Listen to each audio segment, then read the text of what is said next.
Alhamdulillah wassalatu wassalamu ala Rasulillah wa ala alihi wasahbihi wasallam. Baik. Tadi kita sesi 14, saya tambahkan sedikit. Tadi kan ada sahabat 3 ya. Dapat manfaat, kesenangan, akhlak mulia. Tadi dapat manfaat misalnya dapat manfaat dari hartanya, kedudukannya gitu.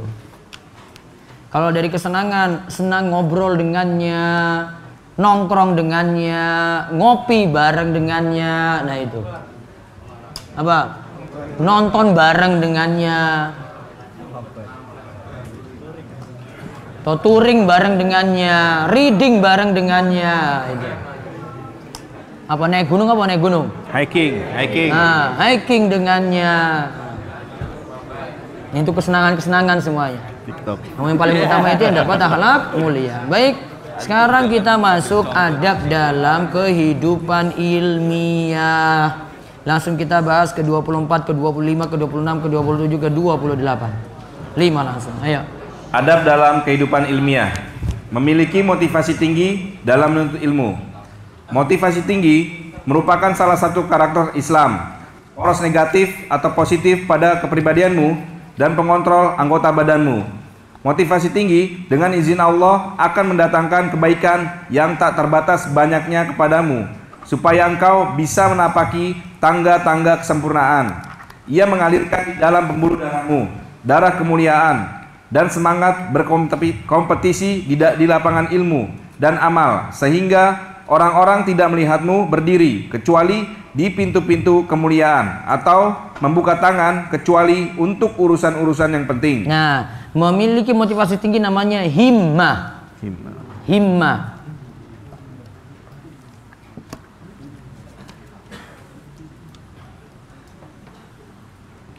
Maka ada seorang dokter, itu dia juga concern di ilmu agama dari Mesir sana. Dia itu menulis buku Ulul Himmah, motivasi tinggi mempelajari agama. Nah, diantaranya ada dinukil di buku ini, di buku Mahasantri. Ulul Himmah, motivasi tinggi dalam belajar agama.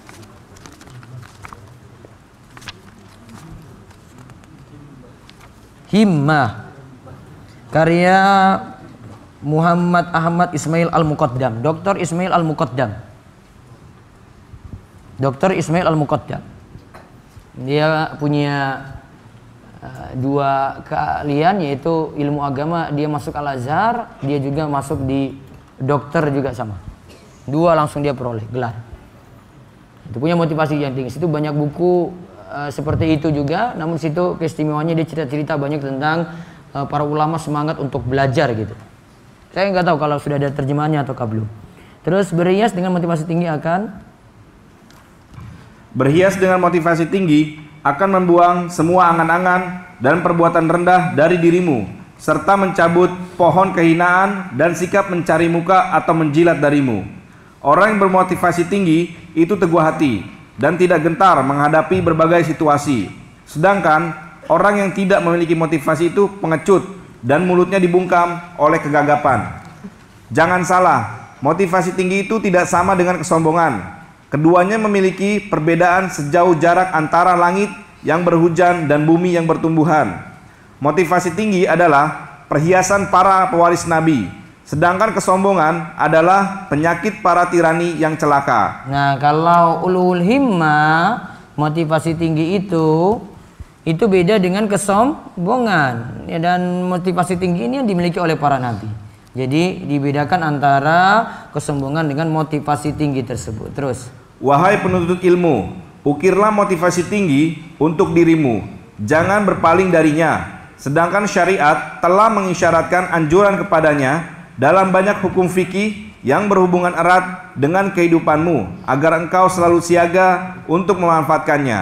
Contohnya, dibolehkannya mukallaf bertayamum ketika tidak ditemukan air, dan tidak diwajibkannya ia menerima pemberian hibah air wudhu secara gratis, dikarenakan hal itu mengakibatkan orang lain bisa jadi akan mengungkit-ungkit jasa sehingga bisa melukai motivasi tinggi. Atas dasar ini, buatlah analogi, perbandingan, kias. Wallahu alam. Nah, lihat, ukirlah motivasi tinggi untuk dirimu. Jangan berpaling darinya, sedangkan syariat telah mengisyaratkan anjuran kepadanya dalam banyak hukum fikih yang berhubungan erat dengan kehidupan mudah agar engkau selalu siaga untuk manfaatkannya. Sini contohkan apa tadi? Dibolehkan mukallaf bertayamum ketika tidak ditemukan air dan tidak diwajibkan ia menerima pemberian hibah air wudhu. Nah, itu. Mending dia punya motivasi kuat tetap bersuci tanpa bergantung pada orang lain dengan dapat gratisan seperti itu. Hal itu mengakibatkan orang lain nanti kalau beri nanti akan selalu ungkit-ungkit, wah dulu itu saya pernah tolong kamu kok air wudhu kok. Nah, biar tidak seperti itu maka dia tidak terima ya air wudhu semacam tadi. Wallahu alam. Namun pengkiasan seperti ini perlu dicek lagi secara hukum fikih, dia boleh menerima air wudhu itu ataukah tidak. Terus yang ke-25, rakus menuntut ilmu, an-nahmatu fit talab. Ya, nahma fit talab. Ya. Baca. Rakus menuntut ilmu. Engkau akan rakus menuntut ilmu jika engkau mengetahui kalimat yang dinisbatkan kepada sang Khalifah Rashid Ali bin Abi Thalib radhiyallahu anhu. Nilai seseorang adalah keahliannya. Ada yang mengatakan qimatul mar'i ma yuhsinuhu. Ingat kalimat itu. Qimatul mar'i ma yuhsinuhu. Nilai seseorang dilihat dari apa tadi? Keahliannya. Dari keahliannya. Jadi dia itu dikatakan berilmu, lihat semangatnya bagaimana. Iya kan? Lihat rakusnya, semangatnya itu seperti apa. Berjuangnya itu bagaimana. Semangat tadi di majelis ilmu itu seperti apa gitu. Terus ada yang mengatakan bahwa tidak ada kalimat yang lebih menetupkan hasrat untuk ilmu daripada kalimat ini. Waspadalah terhadap kesalahan orang yang mengatakan tidak ada yang ditinggalkan oleh pekerjaan awal untuk pekerjaan berikutnya. Yang benar adalah betapa banyak yang ditinggalkan oleh pekerjaan awal untuk pekerjaan berikutnya. Nah, terus hendaklah engkau banyak menimba warisan Nabi SAW, kerahkan tenaga untuk mencari, meraih, dan mengkaji secara terperinci. Betapapun ilmu yang telah kau capai, ingatlah betapa banyak yang ditinggalkan oleh pekerjaan awal untuk pekerjaan berikutnya. Dalam biografi Ahmad bin Abdul Jalil dalam Tarikh Baghdad karya Khatib Baghdadi disebutkan salah satu kasidahnya. Nah, lihat dulu yang di atas. Hendaklah engkau banyak menimba warisan Nabi Shallallahu Alaihi Wasallam, kerahkan tenaga untuk mencari, meraih dan mengkaji secara terperinci. Lihat betapapun ilmu yang telah kau capai, betapa banyak yang ditinggalkan oleh pekerjaan awal untuk pekerjaan berikutnya. Artinya yang dulu ilmu-ilmu itu masih banyak daripada yang belakangan. Maka kalau kita dapat sekarang masih ada ilmu-ilmu sebelumnya yang mesti dicari pula. Terus dalam biografi dibaca syairnya tadi. La yakunu syariyu mislad dani, la waladu zakai mislal ghabi, qimatul mar'i kullama ahsanal mar'u qada'an minal imami aliyin. Orang mulia tidaklah serupa dengan orang hina. Begitupun orang cerdas tidak serupa dengan orang dungu. Nilai seseorang adalah semua keahliannya. Itulah keputusan Imam Ali. Nah, itu kata Imam Ali. Berarti di sini pertanda kalau dia dapati ilmu yang ada saat ini masih banyak ilmu-ilmu yang lainnya, maka rakuslah dalam menuntut ilmu. Terus yang berikutnya lagi ke-26, perjalanan menuntut ilmu. Malam yakun ruhalatan, lam yakun ruhlatan. Baca perjalanan menuntut ilmu. Perjalanan menuntut ilmu. Siapa yang tidak banyak melakukan perjalanan tidak akan layak menjadi tujuan perjalanan. Siapa yang tidak melakukan perjalanan untuk menuntut ilmu, mencari guru dan belajar dari mereka, mustahil akan menjadi seseorang yang layak didatangi. Karena para ulama yang menghabiskan waktu panjang untuk belajar, mengajar dan menyampaikan ilmu itu memiliki banyak tulisan, ketelitian, poin-poin ilmiah dan pengalaman-pengalaman yang semua itu atau yang serupa dengannya jarang didapati di lembaran-lembaran buku. Waspadalah. Nah, maka disuruh datang. Kenapa datang untuk bertemu para ulama? Karena ada di ucapannya yang tidak termuat dalam buku. Dan ingat, ucapan ulama itu ilmunya ulama, tidak semua tercantum dalam buku. Ilmunya masih banyak daripada yang tertera dalam buku. Terus waspadalah. Waspadalah terhadap kemalasan dalam melakukan perjalanan ilmu ini, gara-gara meniru sikap para sufi pengangguran yang mengutamakan ilmu khiraq daripada ilmu waraq. Nah, lihat ilmu khiraq, baca ilmu khiraq. Ilmu yang diperoleh dengan cara yang tidak biasa, tanpa belajar. Sebagian orang sufi mengaku bisa memperoleh ilmu dari ilham-ilham langsung dari Allah.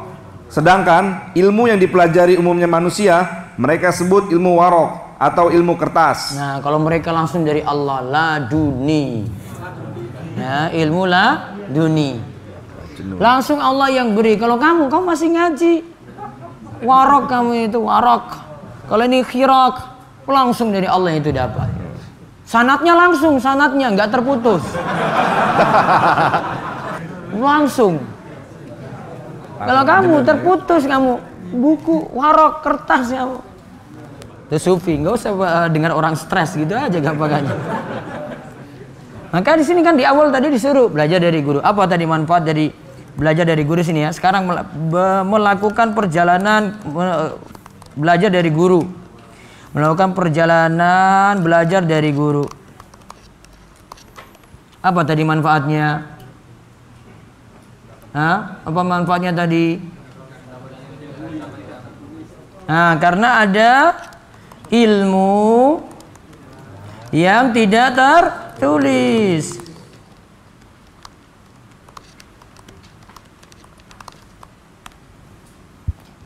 Ada saja yang dengar hadis, cuma satu hadis saja, cari dari Madinah sampai ke Damaskus.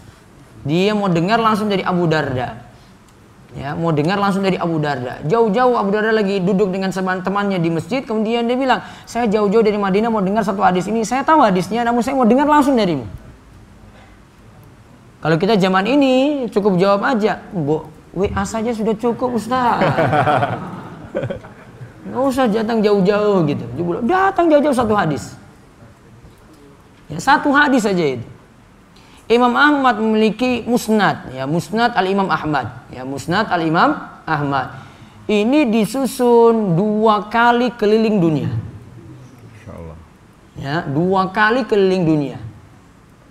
Musnad Imam Ahmad ada 40-an jilid, nanti dicek di atas itu. Itu semua sudah cetakan, padahal dia sudah keliling dunia. Kalau biaya sekarang itu, wah itu sudah berapa M itu. Namun cuma dijual berapa juta rupiah. Nggak sebanding dengan perjalanan. Sampai segitunya. Cuma gara-gara satu hadis, cuma gara-gara kumpulin musnad Imam Ahmad tadi. Kita masih malas-malas, cuma dengar satu saja nggak mau gitu. Jalan datang dari Jakarta ke Gunung Kidul, wes aku nonton live wae Ustaz. Sama aja kok, dengar juga nyampe. Ini perjuangannya luar biasa. Makanya tadi diulang-ulang tadi kan belajar dari guru ya, karena atmosfernya itu berbeda. Itu bisa ketemu dengan orang soleh di situ, bisa belajar akhlak langsung gitu.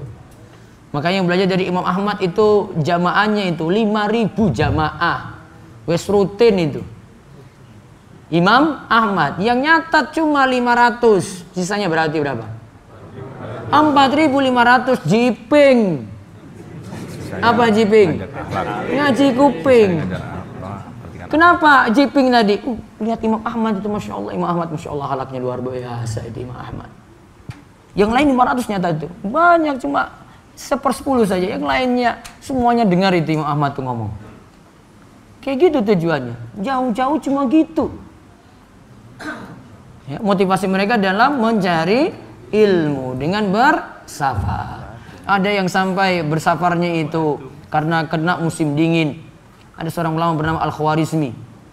Kalau enggak namanya Mahmud Al-Khwarizmi itu. Karena musim dingin, dia itu jatuh, kakinya itu patah, langsung diamputasi. Perjalanan, kakinya patah, langsung diamputasi. Saking dinginnya sampai membuat kakinya itu patah. Itu perjalanan lagi. Itu melakukan safar lagi dalam menuntut ilmu. Dan ada beberapa ulama ceritanya hampir sama dengan Khwarizmi tadi. Terus seorang dari mereka pernah ditanya. Seseorang dari mereka pernah ditanya, mengapa engkau tidak melakukan perjalanan untuk mendengarkan ilmu dari Abdul Razak? Ia menjawab, apa yang dilakukan dengan mendengar dari Abdul Razak jika seseorang mendengar langsung dari Sang Pencipta Al-Khalaq. Al-Khalaq. Abdur Razak cuma Abdur, hamba. Ya, hamba Ar-Razak. Saya langsung dengar dari Al-Khalaq yang menciptakan Abdur Razak tadi berarti. Itu orang sufi. Kalimat ini diberi tanda, ini nanti dikira ini kalimat benar gitu, diberi tanda ini sufi yang ngomong gitu. Lagi syubhat ini jangan benarkan. Oh, bisa ya kayak gitu ya. Ya, ilmu sufi. Sufi itu kayak gitu, belajar langsung dari Allah, nggak usah ngaji, Pak. Nggak usah capek-capek datang pakai motor gitu, duduk, nggak usah, duduk di rumah aja dapat ilmu laduni. Ala sufi. Kalau sufi lain mengatakan idza khatabuni bi ilmil waraq barastu alaihim bi ilmil khiraq. Nah, lihat. Jika mereka mengajakku berbicara dengan ilmu waraq, kukalahkan mereka dengan ilmu khiraq. Nah, jawab aja kamu kayak orang stres gitu aja. Nanti jadi ngomongnya ngelantur lagi. Ya, kayak yang punya apa ini? Empire itu kemarin tuh ngelantur kan itu. Sudah Empire itu ngelantur kan. Kamu cuma tertawa aja itu. Kamu dapat dari mana sanatmu itu? Saya masih jadi komandannya NATO. NATO. Ini siang bolong gitu. NATO masih dia ngaku-ngaku itu. Pangkatmu itu artinya apa? Ini pangkat tertinggi, ini pangkat tertinggi. Iya, makanya bilang aja, itu ngomongan orang stres gitu. Apa dengan orang sufi? Ngapain diseriusi gitu? Terus, hati-hatilah terhadap mereka. Hati-hatilah terhadap mereka. Karena mereka itu tidak membela Islam, tidak pula memerangi kekufuran. Sebaliknya, mereka itu menjadi bencana bagi Islam. Nah, berarti di sini diingatkan juga hati-hati. Belajar dari siapa tadi? Sufi. Ilmunya tadi apa ilmunya? Ilmu khiraq. Khiraq kita apa? Langsung dari Sang Khalik. Langsung dari Allah. Alias ilmu apa tadi? Laduni. Makanya amalannya itu aneh-aneh. Nanti selawatan pakai nari-nari, muter-muter gitu, pusing. Oh, kita kalau kayak gitu pusing, mereka enggak. Kayaknya sudah kesurupan itu kayak gitu. Terus menjaga ilmu dengan tulisan ke-27. Menjaga ilmu dengan tulisan. Bersungguh-sungguhlah dalam menjaga ilmu atau berupa tulisan. Karena mengikat ilmu dengan tulisan akan menghindarkan dari kehilangan dan memperpendek waktu pencarian ketika membutuhkan. Terutama persoalan-persoalan ilmiah yang tidak terduga. Salah satu manfaat paling besar adalah ketika usia semakin tua dan kekuatan semakin lemah. Ketika itu, engkau memiliki materi yang bisa menjadi bahan untuk menulis tanpa kesulitan mencari dan mendalaminya. Nah, berarti sekarang manfaat menulis, menjaga ilmu dengan tulisan, manfaat menulis ilmu. Tadi satu, mengikat ilmu. Jangan remehkan mencatat itu.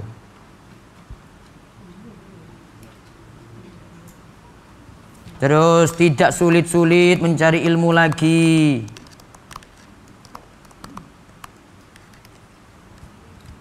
Enggak pusing-pusing nanti, oh ini di buku apa, di buku dia, karena sudah himpun itu. Bisa menjawab, yang ketiga menjawab persoalan ilmiah.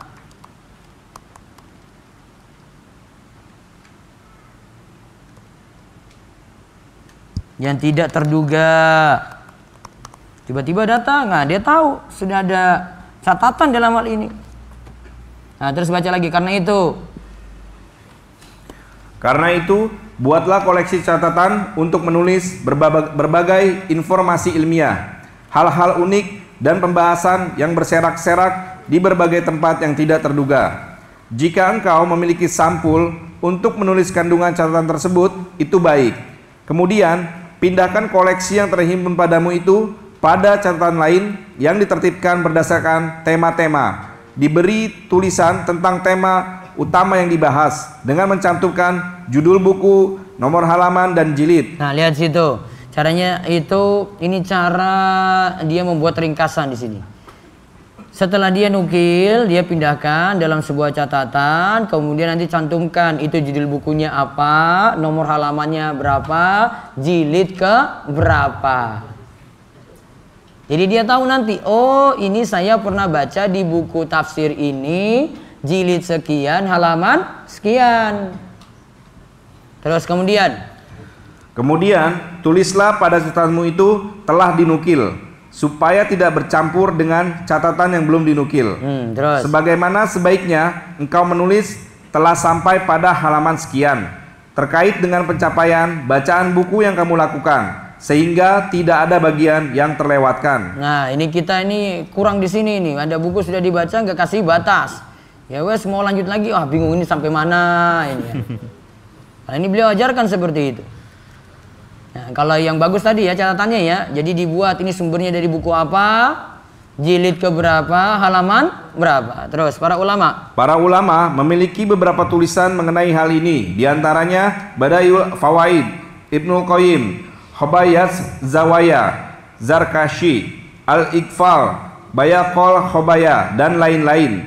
Oleh karena itu, ikatlah ilmu dengan tulisan. Nah, itu hadis. Catatannya hadis marfu dari Nabi SAW memerintahkan hal serupa dengan ini. Qaidul ilmu bil kitabah. Ikatlah ilmu dengan menulis, dengan tulisan. Ya, ikatlah ilmu itu dengan tulisan. Terus, terutama informasi-informasi menarik dan hal-hal tersembunyi yang terdapat di tempat-tempat yang tak terduga, serta mutiara-mutiara berserakan yang kau lihat atau kau dengar sedangkan engkau khawatir terlewatkan. Demikian seterusnya. Karena kemampuan hafalan akan melemah dan kelupaan pasti terjadi. Nah, itulah manfaat menulis itu, mengikat ilmu. Terus kedua tadi apa? Tidak sulit-sulit mencari ilmu lagi, bisa menjawab persoalan ilmiah yang tidak terduga. Yang keempat, karena hafalan kita semakin berkurang.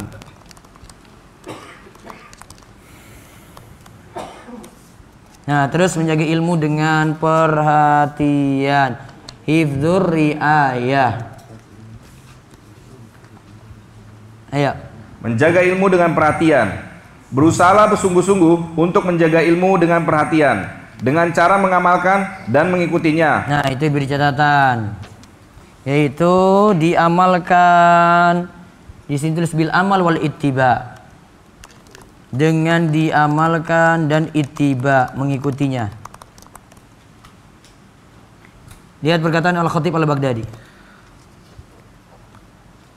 Al-Khatib Baghdadi rahimahullah mengatakan, pelajar ilmu hadis harus mengikhlaskan niatnya dalam menuntut ilmu. Hendaklah ia bertujuan untuk meraih ridha Allah semata.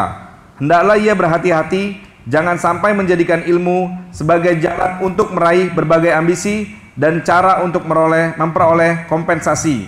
Karena telah diriwayatkan ancaman bagi siapa yang mencari semua itu dengan ilmunya. Hendaklah ia menjauhi sikap berbangga dengan ilmu.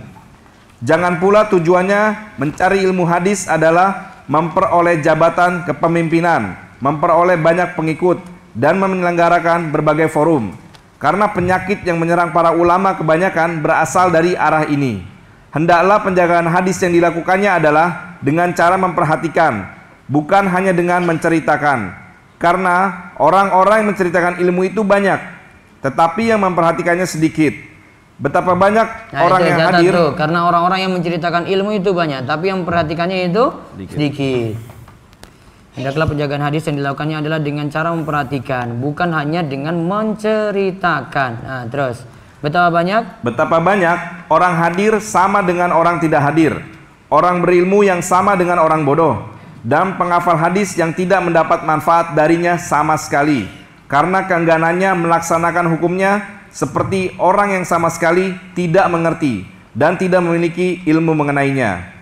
Penuntut ilmu hadis seyogyanya memiliki ciri khas yang membedakannya dari kebanyakan orang awam dalam banyak persoalan, dengan menjalankan atsar-atsar Rasulullah SAW semaksimal mungkin, serta menerapkan sunnah-sunnah pada dirinya.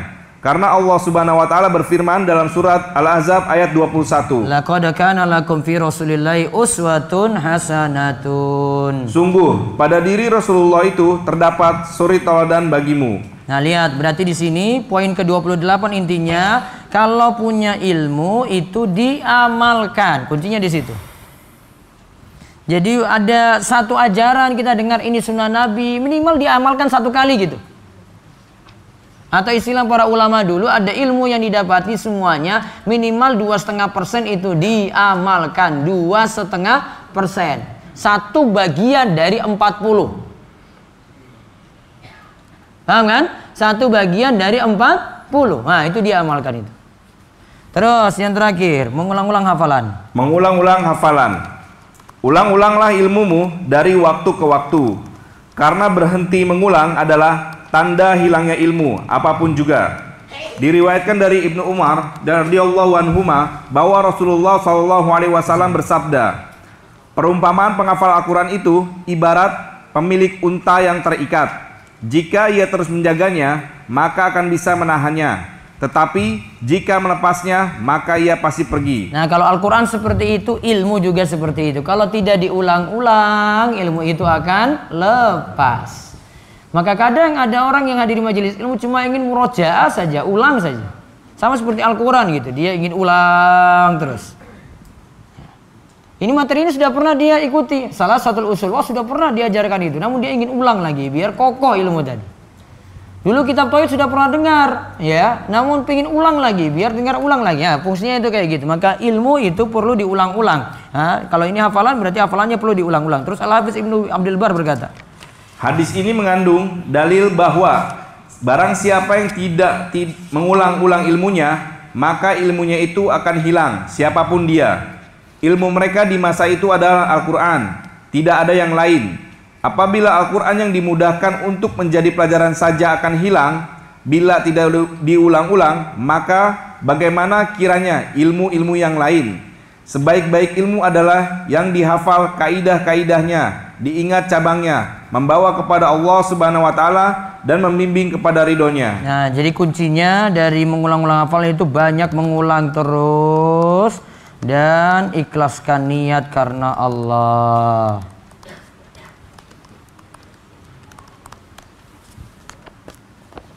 Wallahu a'lam bishawab. Break dulu untuk sholat asar.